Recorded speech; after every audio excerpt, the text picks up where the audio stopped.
entirely beg you, people and government of the DPR Korea, for your forgiveness. Please, I have made the worst mistake of my life. OLA in North Korea, an impenetrable veil of secrecy hides a punitive system known for its harshness and brutality.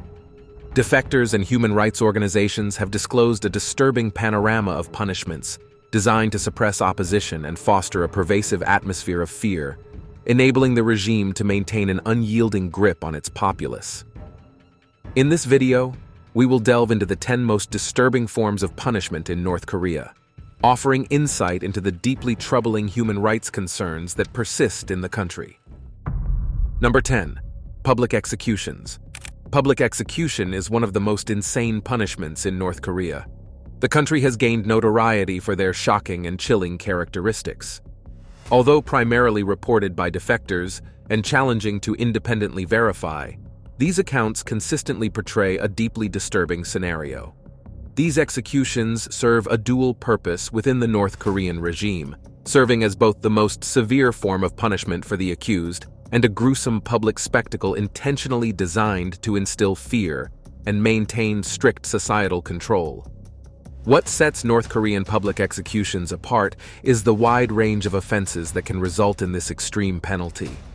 These offenses vary significantly, spanning from universally recognized severe crimes like murder or espionage to actions that democratic societies might consider minor or even lawful, such as consuming foreign media or attempting defection. The arbitrary nature of offenses leading to such severe penalties underscores the regime's willingness to adopt extreme measures to assert its dominance. The execution process itself underscores the regime's brutal control. These executions often lack any semblance of a fair trial, with many instances where the accused are deprived of legal defense and the judgments seem predetermined. Executions frequently take place in front of large crowds, sometimes including the family members of the accused and even children. Public attendance is often coerced, with the threat of punishment for those who fail to display sufficient enthusiasm or attendance. The deliberate choice of locations for these public executions holds profound symbolic significance, strategically unfolding in places like bustling market squares, educational institutions, or by the riverbanks to maximize visibility and impact. The regime's objective is to etch the horror into as many minds as possible, forging a collective memory that serves as a potent deterrent against potential future transgressions. Despite blatant violations of universally recognized international human rights laws, which explicitly condemn extrajudicial killings, the persistence of public executions without fair trials in North Korea remains a stark reality. However, the secretive and isolated nature of the North Korean regime poses formidable challenges for international organizations striving to effectively address these reported abuses. In essence, public executions in North Korea epitomize a horrific method of control, resembling a grotesque theatrical production where the cost of any perceived disloyalty is exacted in the most extreme and horrifying manner conceivable. The overarching objective is to maintain the population in a perpetual state of fear and submission, wielding the specter of this ultimate punishment as a chilling, cautionary tale for all to witness. These acts embody a disconcerting facet of the North Korean regime's oppressive strategies, leaving an enduring imprint on the collective psyche of its citizens. Number 9. Chemical and biological experiments. Among the most disturbing practices documented in North Korea are the alleged chemical and biological experiments conducted on human subjects. Korea's defense ministry revealed today that the North has 13 different kinds of bacteria and virus with short incubation periods in its biological arsenal. An egregious violation that transcends the boundaries of international human rights standards and treaties on chemical weapons. These purported experiments delve into the utilization of lethal nerve agents and pathogens, illustrating a grave disregard for the sanctity of human life and ethical principles. This disturbing revelation not only shocks the conscience, but also raises profound concerns about the moral compass and ethical boundaries of the North Korean regime. The motivations behind these inhumane testing procedures appear to extend beyond mere scientific inquiry. Instead, They serve as a gruesome tool to instill fear and assert the regime's unrestrained power, both within its borders and on the global stage. This calculated use of chemical and biological weapons not only jeopardizes the lives of those unfortunate enough to be subjected to such experiments, but also poses a serious threat to regional and global security. Survivor accounts and testimonies from defectors provide haunting insights into the nightmarish reality of these experiments.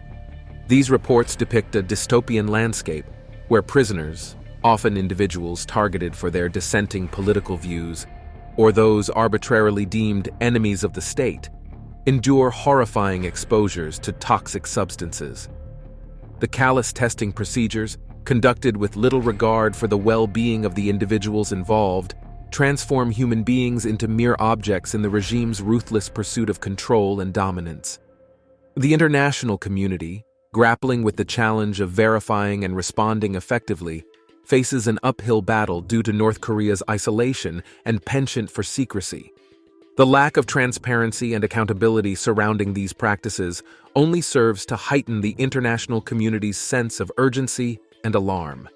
These reports serve not only as a stark reminder of the extreme measures to which authoritarian regimes can stoop, but also as a clarion call for concerted global efforts to address such heinous violations of human dignity and life.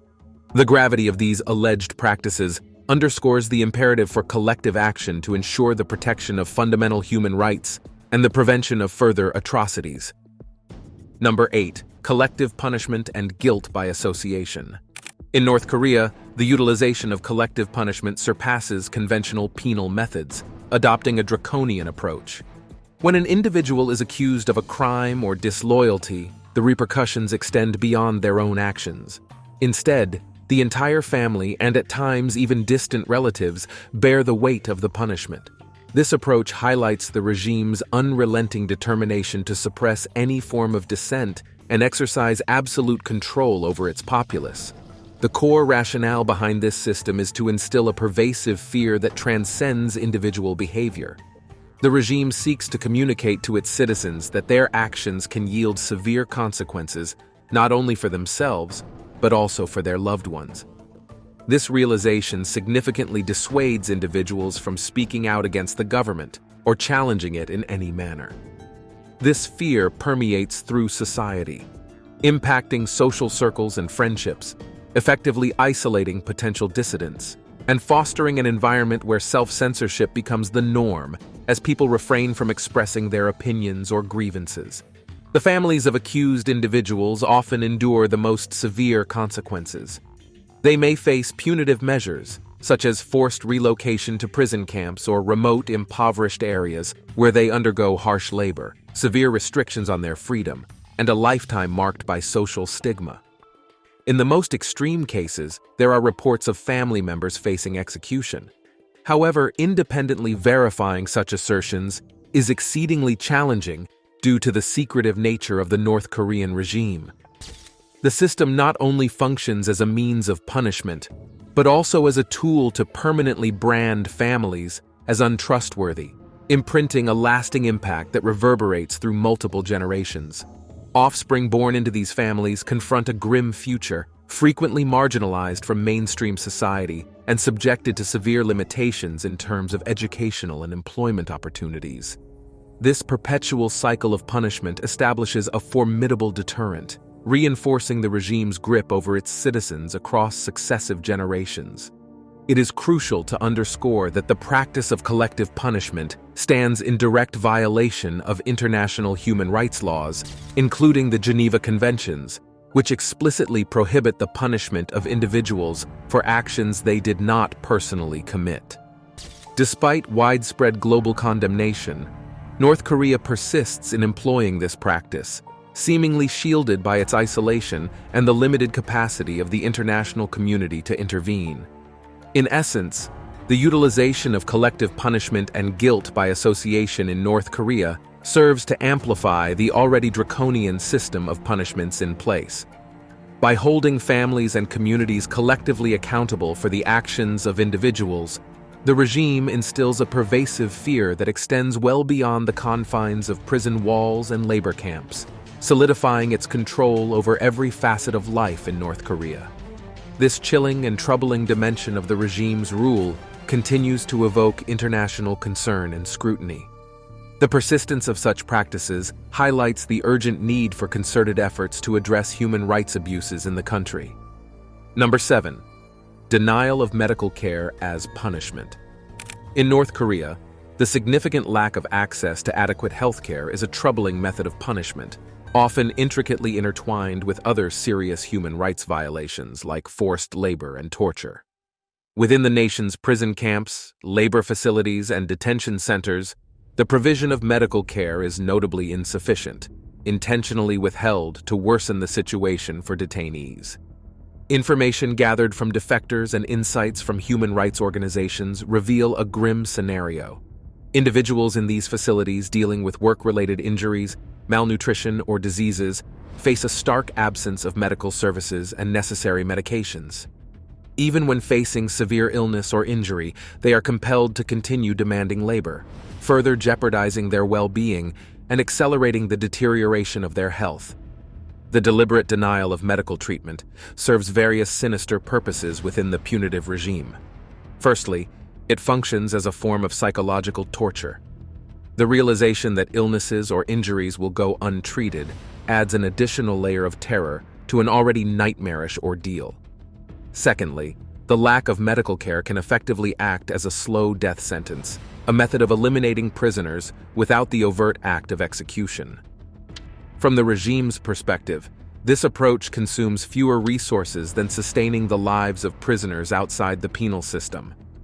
The deliberate withholding of medical care extends beyond the confines of the prison system, reaching ordinary citizens who find themselves in opposition to the regime in various ways. For instance, individuals falling short of work quotas, expressing dissent against the government, or engaging in actions deemed disloyal, may face the harsh consequence of losing access to medical services for themselves or their families. In a nation where state-run medical facilities are already constrained in their capacity, this denial can translate into a severe and potentially life-threatening form of punishment. The intentional refusal to provide medical care operates as a brutal tool of punishment and control in North Korea.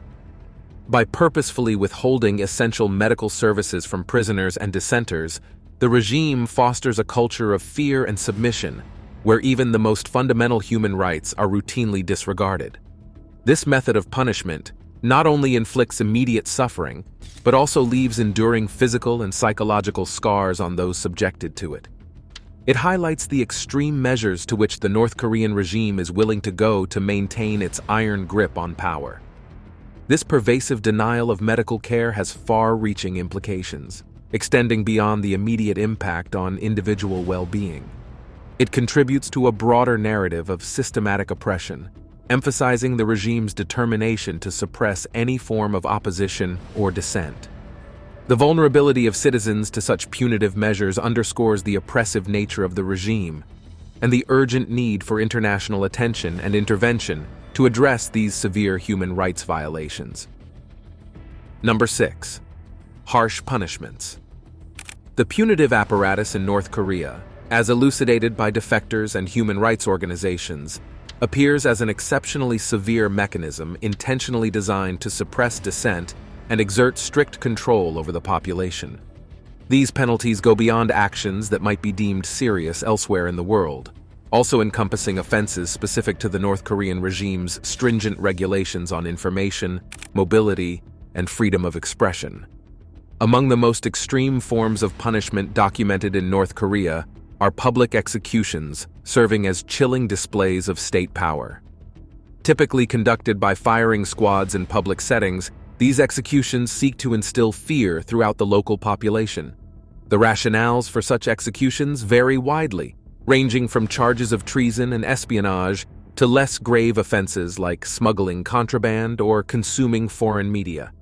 Public executions stand as a stark and ominous reminder to the people of the potential consequences of defying the regime. Another distressing facet of punishment involves long-term incarceration in labor camps, commonly known as kwanliso. Conditions in these camps are characterized as deplorable, with inmates subjected to forced labor in hazardous environments. Widespread issues such as malnutrition, lack of medical care, and physical abuse prevail. And unfortunately, many prisoners do not survive their sentences, succumbing to the harsh conditions or facing execution. These camps function not only as a means of punishment, but also as a potent deterrent. The fear of being sent to a labor camp is utilized as a method of social control. In the arsenal of methods employed by authorities in North Korea, corporal punishment emerges as yet another distressing tool, encompassing a spectrum of techniques from brutal beatings to water torture and stress positions deliberately designed to inflict both physical and psychological harm. What intensifies the severity of these measures is the imposition of collective punishment on family members of the accused, where relatives, including children, may be sent to labor camps based on the principle of guilt by association. Moreover, repatriation to North Korea carries severe consequences for defectors. Individuals attempting to escape or forcibly returned after fleeing face interrogations, torture, and often prolonged imprisonment.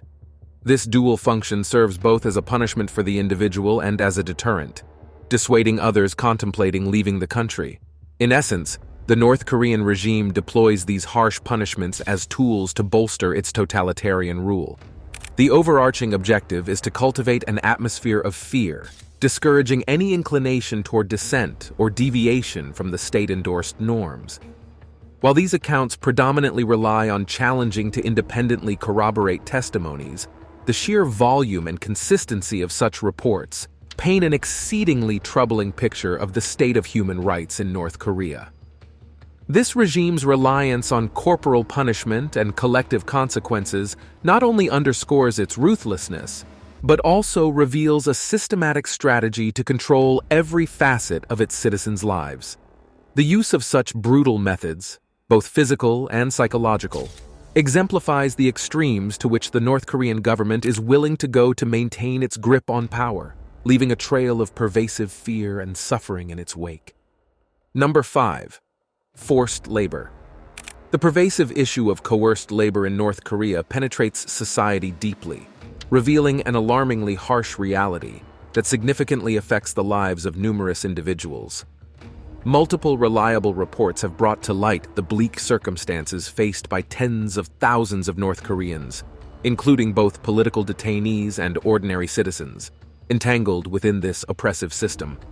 This compelled labor extends beyond notorious camps like Kwanliso and infiltrates state-controlled farms and factories, serving the dual purpose of providing essentially cost-free labor to the North Korean regime while wielding a powerful tool for social and political control. Conditions within these notorious labor camps are unquestionably dismal. Detainees endure strenuous work for extended hours in harsh and often perilous environments, such as mines, logging camps, and agricultural fields. The physical demands of this labor are exacerbated by minimal safety precautions, leading to a concerning number of work-related injuries and fatalities.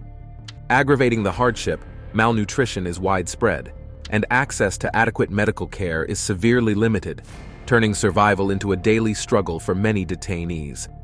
These labor camps also function as sites for ideological re-education, subjecting prisoners to intensive training sessions that emphasize unwavering loyalty to the regime while harshly punishing any form of dissent.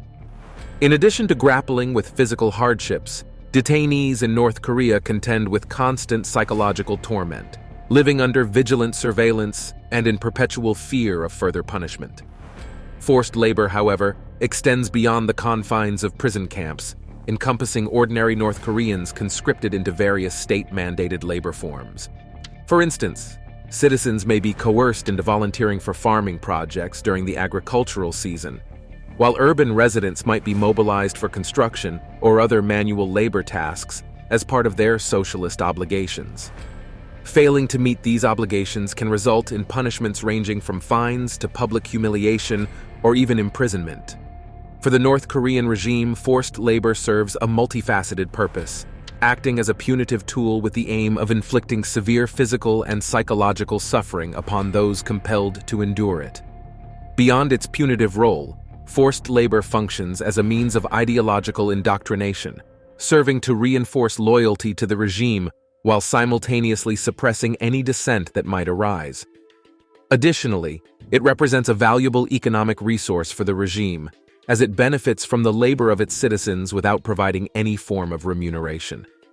This intentionally designed system seeks to dehumanize and break the spirit of those subjected to it, effectively quashing any potential form of dissent and perpetuating the regime's unyielding hold on power. The distressing narratives and well-documented reports emanating from North Korea concerning forced labor paint a stark and unsettling picture of a system systematically disregarding basic human dignity and rights in its relentless pursuit of absolute control. The pervasive nature of this issue underscores the urgent need for international attention and concerted action to address the severe human rights abuses that continue to afflict countless individuals in North Korea. The international community must actively engage in efforts to expose and rectify these violations, working towards the establishment of safeguards that protect the fundamental rights and well-being of the North Korean population. Number 4. Surveillance and psychological control. In North Korea, the machinery of punishment extends far beyond physical torment, constituting a complex system of surveillance and psychological manipulation that exerts profound control over the populace.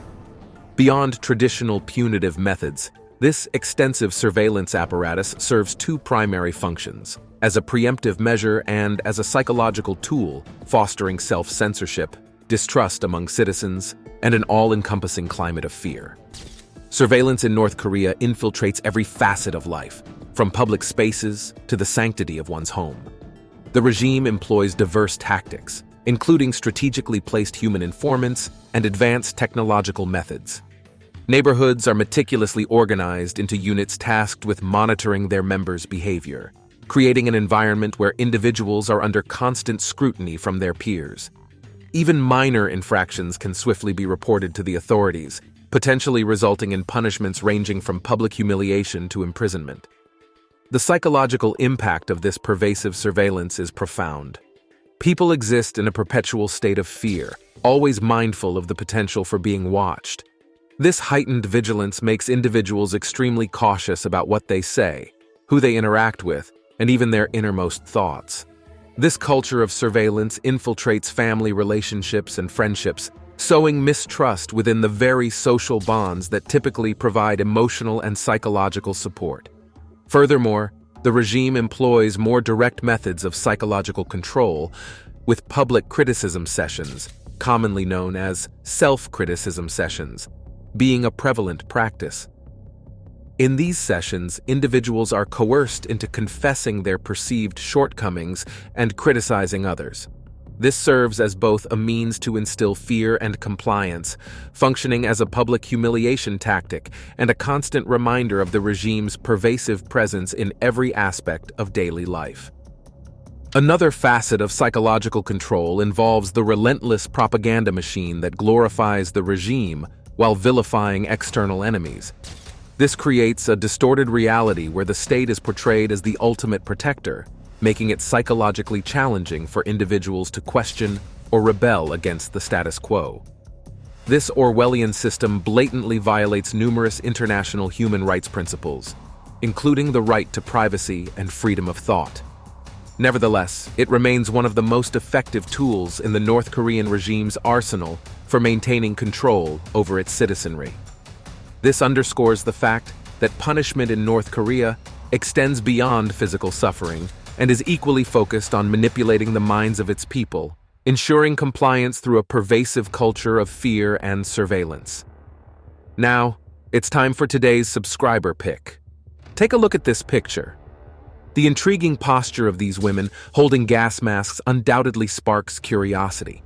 Their facial expressions convey a sense of urgency, suggesting a potentially dire situation. It could be one of those most insane punishments in North Korea, we never can tell. The ambiguity lingers. What purpose do these gas masks serve, and what type of punishment is looming? We turn to you, our viewers, seeking your insights to unravel the mystery. Share your thoughts in the comments section as we collectively endeavor to identify the impending course of action. Number 3.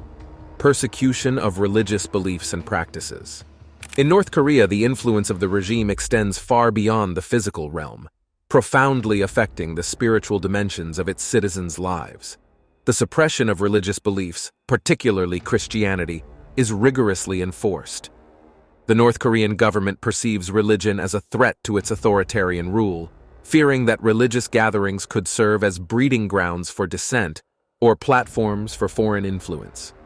This apprehension results in the systematic elimination of religious activities and the implementation of harsh measures against individuals practicing or advocating religious beliefs. Foreign nationals are not exempt from these stringent policies. Those who promote religious ideologies, especially Christianity, face severe repercussions. Foreign missionaries or visitors discovered engaging in religious activities or distributing religious materials often experience imprisonment or immediate deportation. These actions underscore the regime's steadfast commitment to preserving ideological purity, viewing religion as a corrupting Western influence. For North Korean citizens, the risks are even greater. Covert religious gatherings are conducted discreetly, as discovery often leads to severe punishment, including prolonged imprisonment or worse. The government employs extensive surveillance to uncover such activities, treating those accused of religious affiliations as political dissidents.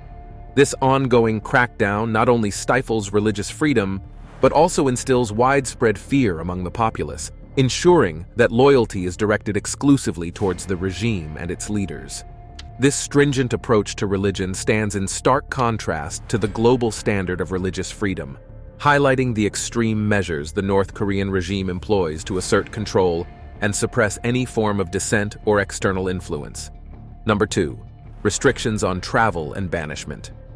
Restrictions on travel and banishment are also one of the most insane punishments in North Korea.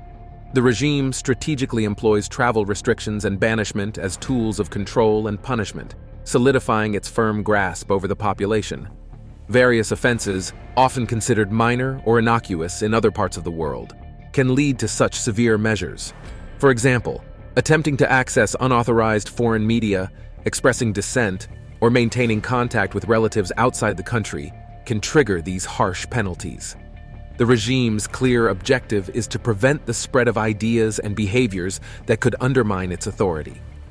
Life for those banished sharply contrasts with the relative stability they might have known. Banished individuals are frequently relocated to remote, underdeveloped areas of the country marked by harsh living conditions and scarce resources.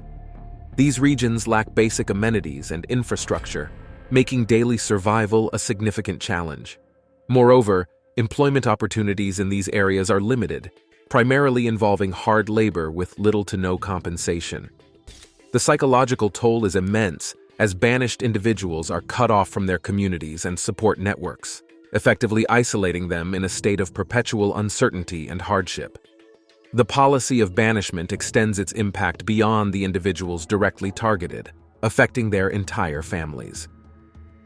In North Korea's collectivist society, the concept of guilt by association is pervasive, leading to families of the banished suffering similar fates. Children, in particular, bear the brunt of this policy, growing up in environments with limited educational and developmental opportunities, which can have long-lasting effects on their lives. Historically, banishment has been used as a form of punishment in various cultures and civilizations, often reserved for those who challenged the status quo or committed serious crimes. For example, in ancient Rome, banishment was a common sentence for political opponents, while medieval Europe used it to deal with social outcasts. However, North Korea's use of banishment stands out for its systematic and widespread application as a tool of political repression. It is not just a punishment for the individual, but a message to society at large, serving as a reminder of the consequences of defying the regime's strict rules. This governance approach through fear and control starkly illustrates the lengths to which the North Korean regime will go to maintain its hold over the country.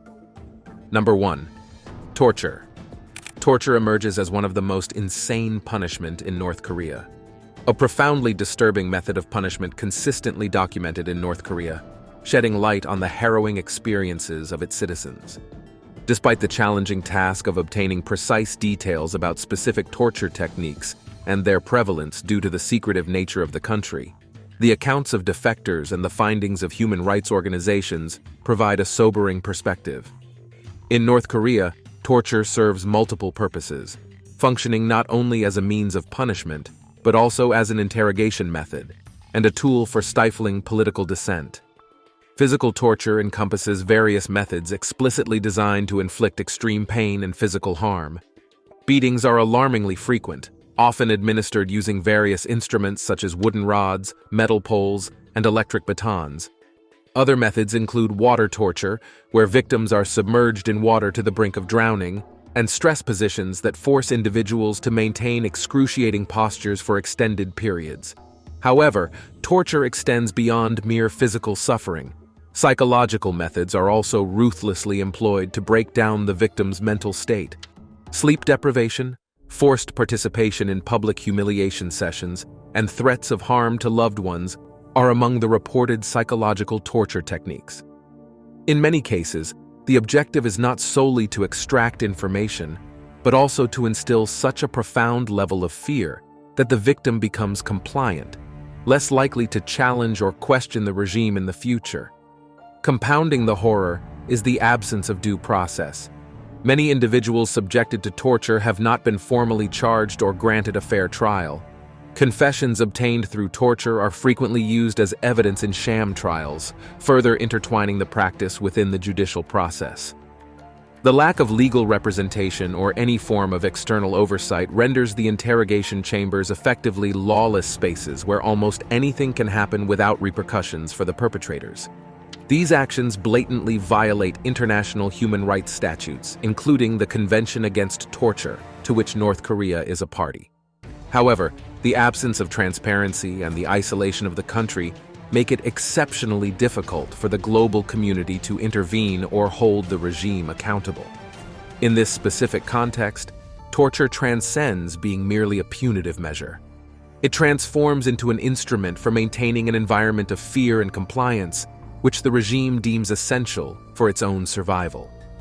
The stories of torture survivors in North Korea underscore the urgent need for international awareness and action to address these severe human rights violations. Thanks for watching, and we'll see you in the next one.